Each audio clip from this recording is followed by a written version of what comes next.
binge reading some Bible stories and trying to just, learn a little bit more. So the story that I chose today, one of those ones that and as I speak, I'm speaking as I'm digging through it right now. So if there's some, I would love to see, if you have something to share, I would love for you to blurt in something that you've learned, maybe that y'all can share some light on this. So this is a brand new read for me that I really dug in, so we're going to share it. So it is The Woman at the Well. Have you heard that wonderful story of The Woman at the Well? Love this story, Lisa. And so I was digging into it, and I said, I really want to look at it in a perspective of what is God showing this to me.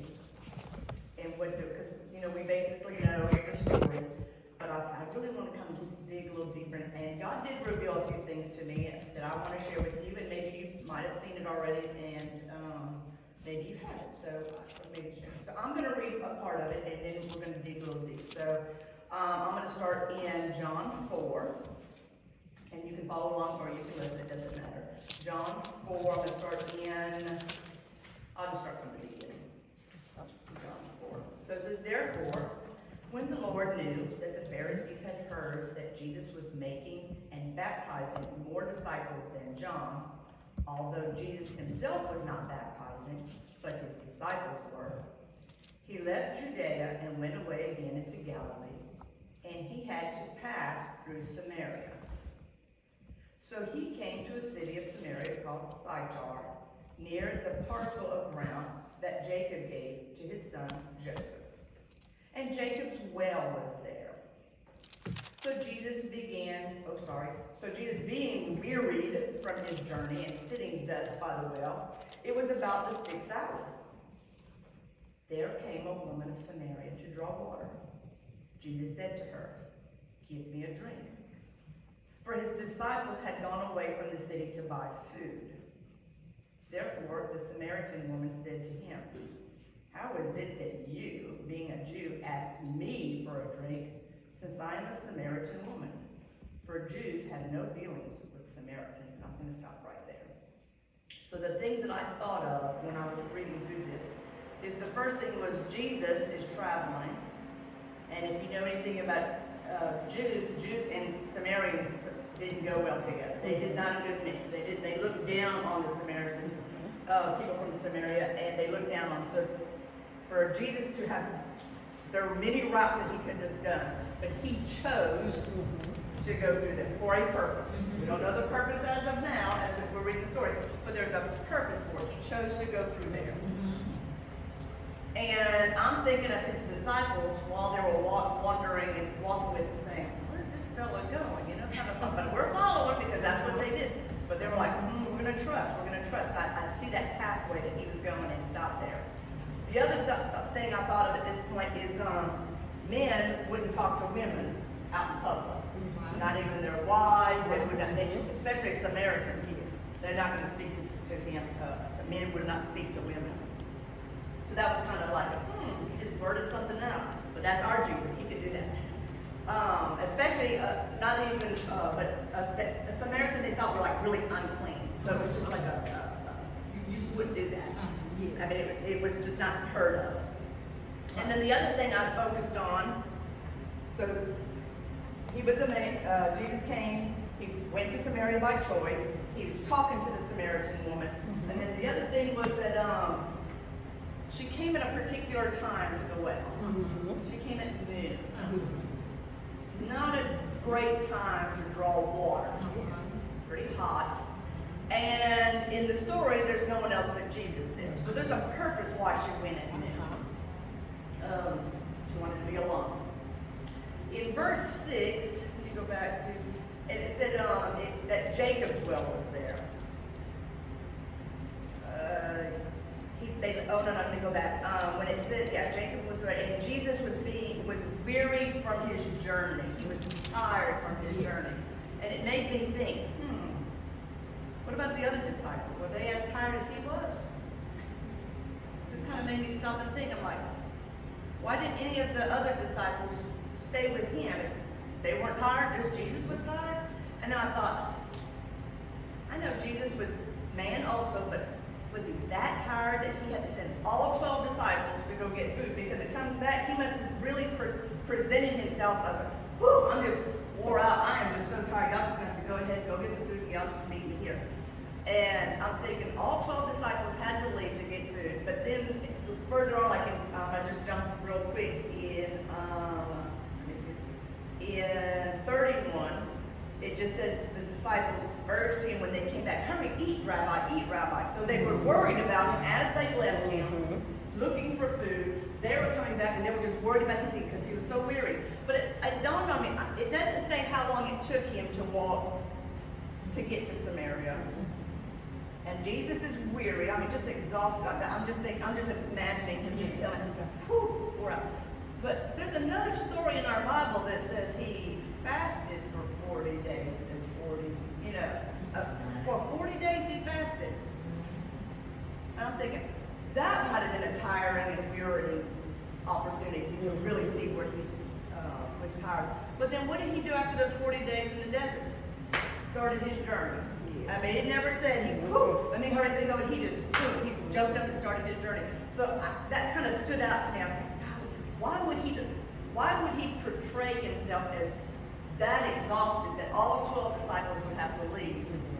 But he had a purpose. Yes. He had a purpose for going to Samaria. And he had a purpose for, not saying he said he wasn't tired, I'm just saying to be that weary and that tired that he presented himself.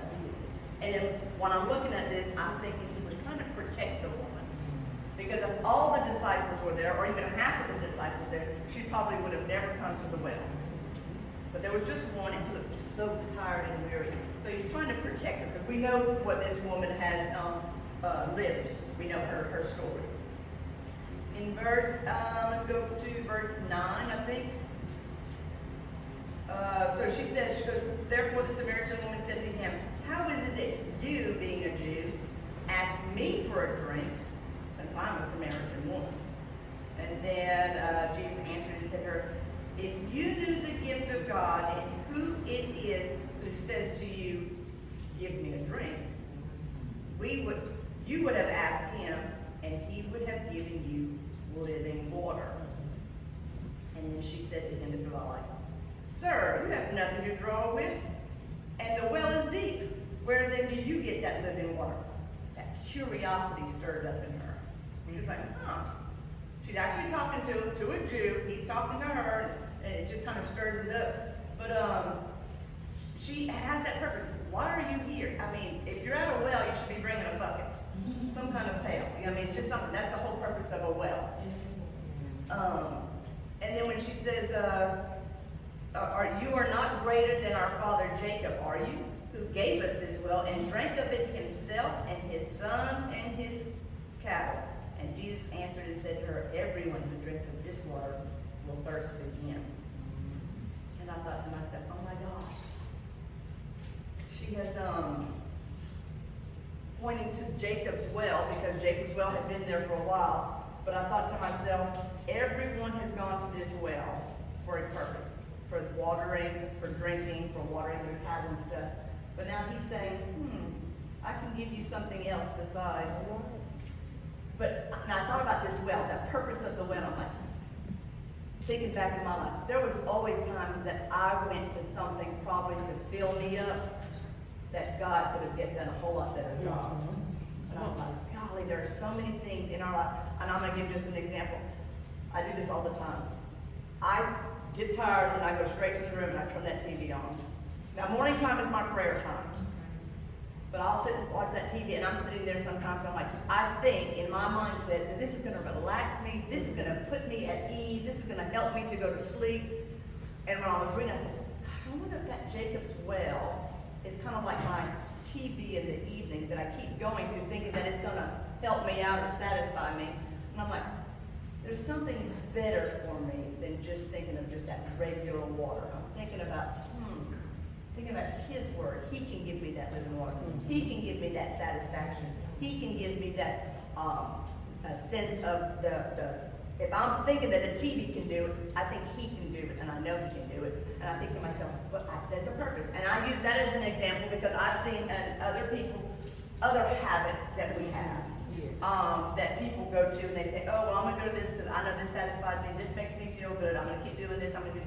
But Jesus is offering living water, a water that will never thirst again, a satisfaction through and through. And it says, I don't know if I finished that one, but whoever drinks of the water that I will give him shall never thirst, but the water that I will give him will become in him a well of water springing up to eternal life. And this is what I really like. The woman said to him, Sir, give me this water, so I will not be thirsty, nor come all the way here to draw. Oh my gosh, that excitement. Give it to me. Give it to me. Give it to me. I just love to think that when we go out and we share Jesus' word, that other people say, I want what you have. Tell me about it. I want more. That living water. She's so excited about it. She's so excited about it. Then it goes on, it says, so she's all excited. She's ready to go. She's questioning, curiosity, and then boom, he said to her, go and call your husbands and come here. The woman answered and said, I have no husband. And Jesus said to her, you have correctly said, I have no husband. For you have had 5 husbands, and the one whom you now have is not your husband. This you have said truly.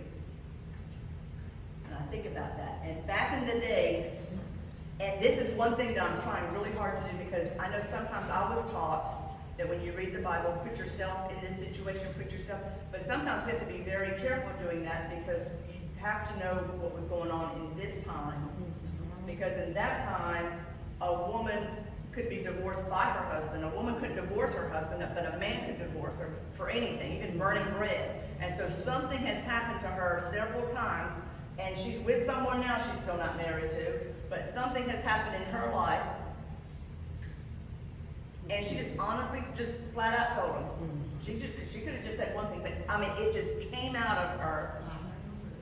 That's the power of the Lord, isn't it? He is right there. She just flat out told him, and she goes, he already knew her business. She fessed it up. She fessed it up. I love that. I love that part of it. And so then it says, let me make sure that I have my notes. I told you I'm still learning about some of this stuff, and I don't want to move it. So she goes, so, sir, I perceive that you're, okay, so I want to stop right there, yeah. So I'm still going to that well, and I thought about, he was confirming her honesty, and knowing that she had been married several times, I started thinking about, I said, Lord, she goes to this well at noon, and thinking about when you're honest with yourself and you tell somebody, and I think of a mirror that came to mind. When you look in a mirror, you see exactly what's there. You can't put a filter on it. Like on the phone, I see these pretty girls and stuff, and all this stuff. They don't need a filter, but they put those filters on, and you see no flaws and stuff. You can do that on the phone. But when you look at a mirror, it tells you exactly what it is. And so I started thinking about it. I said, well, if she's at the well, the mirror that she's looking at is that reflection at noon, right when it comes up, when she pulls that bucket out. So I'm thinking, if she pulls that, she can see herself. She's probably disappointed in herself. But I thought, I bet she's pretty. I bet she's a real, in my mind, because she's been married several times. But I thought to myself, she might be really, really pretty. She's got all this stuff inside her that, she probably has done some things wrong, husband divorced, things have gone on. I'm like, she probably feels really bad about herself. Why is she going at noon? That's the whole purpose. She doesn't want to be around anybody else. She doesn't want to. So she has all these things, and then I started thinking about just that reflection of herself, and I think they probably had some metal maybe that they had to see. But I thought to myself, I wonder, because I read in Genesis when Jesus was forming Eden and had the 4 rivers flowing up there. I bet Adam and Eve looked in reflections of the river and saw how great it was. Because God created it. Look how great this is. Look how great. And all of a sudden now they're looking in water. Because Adam can see Eve and Eve can see Adam, but you couldn't see yourself. So I'm thinking, I wonder if they saw their reflection in that water and kind of said, wow, God, he did such a great job. Because we're all created in his image. Every one of us. And I'm thinking, do we actually see each other like that? Do we truly look at each other and say, you are made in God's image. I was made in God's image. And looking at each each other, truly looking at each other like that. It just kind of started, just my mind kind of started digging in there. So then, just let me think, but give me a second here, because I just don't want to, that's where we were. Take your time. What's that? I just said take your time. Oh, let you take your time. But then Jesus also showed himself as human when he said he was weary, or when he thinks that, so he also showed himself as weary. And I think that connection of him seeing him, another reason why he's made himself weary is to draw her in, because I thought, if it's just one man, that she was brave enough to walk up to them. So then in verse 19, the woman said to him, Sir, I perceive that you are a prophet. Our fathers worshipped in this mountain, and your people say that in Jerusalem, in the place where men ought to worship. And Jesus said to her, Woman, believe me, an hour is coming when neither in this mountain nor in Jerusalem will you worship the Father. You worship what you do not know. We worship what we know, for salvation is from the Jews. But an hour is coming, and now is, when the true worshipers will worship the Father in spirit and truth. For such people, the Father seeks to be his worshipers. God is spirit, and those who worship him must worship in spirit and truth. So I look at it, at first she was all eager. Man, she was all eager. She said, yes, give me that water, give me that water. And then he starts asking her about her past. She has to confess that about her past. And she's like, oh man, now I gotta sit here and I don't feel so good. So she's changing the subject now. Now she was changing it from that living on, let me talk about worship now. Let me change the subject, we're gonna talk about worship. And he just said, fine, we'll have that conversation. That's just a plain out conversation. But she knows that the Messiah is coming. She makes a point of it in that next one. The woman said to him, I know that Messiah is coming, he who is called Christ. And when that one comes, he will declare all things to us. She knows this.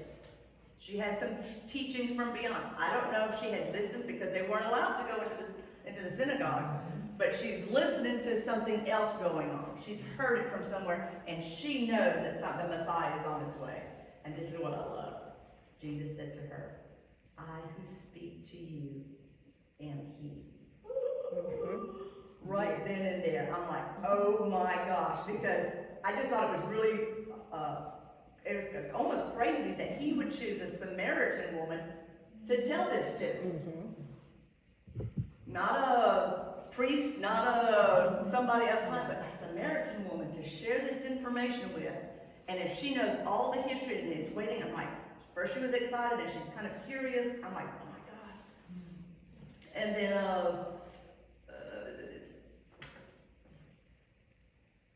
and I think about why he would have I think she's understanding why he would even asked to drink from his cup, from her pail. Because now, if she thinks he's the Messiah, it doesn't matter. Jesus isn't scared of anything. Jesus doesn't care what he drinks. He doesn't care about what anybody else thinks. But now I think she's starting to say, why else would you have asked it? Because if you're the Messiah, I mean, you're not judging me. I mean, it's just an amazing little aha moment to me. And then it says, at this point his disciples came, and they were amazed that he had been speaking with a woman, yet no one said, what do you seek? Or why do you speak with her? They didn't even say anything to her. They were just like, deep conversation going on. But the next line says that they went to the city. I told you my eyesight's not. So they're looking at him, and they're seeing all this stuff, and they're like, they didn't say anything, and then all of a sudden she does something. This is right. So the woman left her water pot and went into the city and said to the men, come see a man who told me all the things that I have done. This is not the Christ, is it? So I'm like, oh my gosh. She left her water pot. And then I go back to that thing. If she knows that she's going to get this, she's trusting in him. I'm going to have that living water. She doesn't need it. She dropped it. She left it. And I think, I heard that story before as well. Jesus saying, drop your nets and come follow me. Yeah. Drop your money change bag. You don't need that. Come follow me. She just left her pot. something that back in those days, you needed that. That is a means of salvation, not salvation, that's not the word I want, a means of living. You had to have that in order to keep alive. And now it's like, she's believing everything that he said so far. I am the living Lord. I'll give it to you. I am the Messiah. I'm here. And then she runs to tell everybody. And I think to myself, if I could go back, and I always say this all the time, I never want to say if I could go back in time and change something because there's a purpose for everything else. But I remember when I found Christ, I kept it to myself. I do it. Not, people around me. But I did not do like she did and just run out and just, oh, I wish I would have done that. I do nothing. Man, I told everybody in my little circle, but it's like, golly, if I could go back, that's the kind of, so I said, you know what? When I was reading, I said, I'm going to keep running. I'm going to keep running to someone else, keep running to somebody else and sharing the story,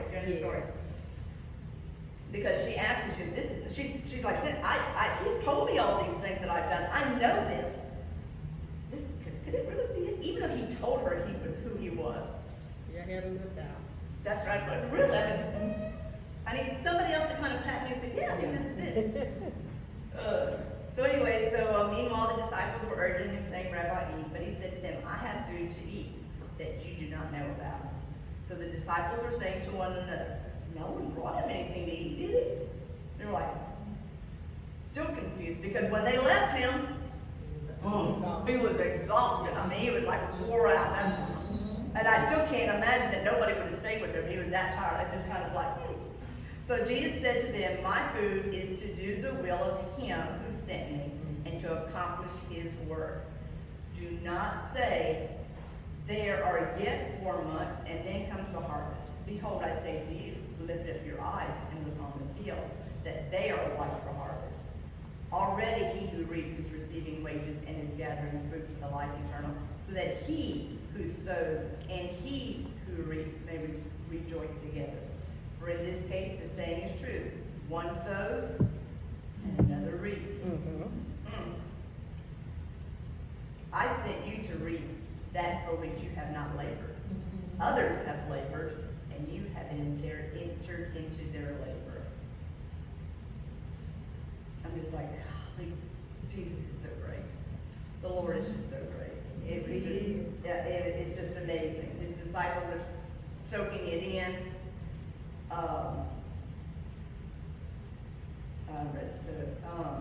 They're soaking it in, and of course we already know that at the end that the Samaritans believed him because of the word of the woman who testified. And I kind of wondered, like, why would they have believed from that first instant? Because they all came running too. Why would they have believed her?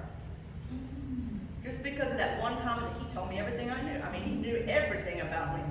They all knew about her, but he's not from there. He really knew her heart. Yes. He knew that innermost of it. He knew all of it. He knew all of it. And so, when I read all this, I just kept thinking back, do I really portray who he is in my life? I really want to know, do people, when they see me, do they know that I know? And I want to go out and really know if you know that you know about Jesus Christ. I want to be sure that I am that one. I want to be that lady, the woman at the well that runs to go tell somebody about Jesus. I know him. I want to share him with you. And I want to share him with you. And I want to share with you. I want to keep sharing because that is my whole purpose on this earth. Is to get others to come. I don't want to leave here with somebody that I cross paths with that I did not share Jesus with. That's it. That is my job. That is my purpose. That is what I want to do. That is what he has me here for. Amen. And we have such a small group, and I know that we're all fellow believers, so there's nothing, but thinking of family, I have family members that don't follow Christ. And I can pray for them, and I can talk to them, and I can share his word with them. But it's a personal, I cannot force you, I can share what this book says, I can share with you, and until you have that personal relationship, it's just a story in a book. Because this story here has been just changed me every time I read it, and I'm like, ooh, that water pot she left, I never saw that before. What was the meaning of that? Why would you have done? So it just flowed and flowed. So like I said, I am still going through this. I still have my notes, but I have been wanting to do this just digging deep into this, and I said, you know what, I said, that's what I wanna share with my ladies. I wanna share that with you guys, so I appreciate you offering, giving me the opportunity to come and speak with you guys. I certainly enjoyed the breakfast, and I am definitely gonna be back, so, thank y'all again for having me. Amen. I just enjoyed this, Women's Web. Now, there is a song, if you wanna play it,